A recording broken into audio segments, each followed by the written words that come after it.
ہم گود کے بچے سے بات کیسے کریں؟ قال انی عبد اللہ، بچہ بول اٹھا کہ میں اللہ کا بندہ ہوں، اس نے مجھے کتاب عطا فرمائی اور مجھے اپنا پیغمبر بنایا، الکتاب وجعلنی نبی وجعلنی مبارکن اینما کنت، اور اس نے مجھے بابرکت کیا ہے جہاں بھی میں ہوں، اور اس نے مجھے نماز اور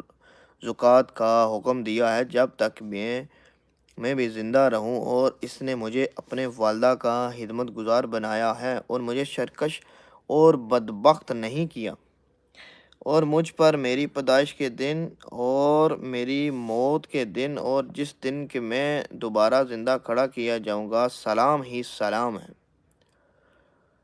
ذالک عیسیٰ ابن مریم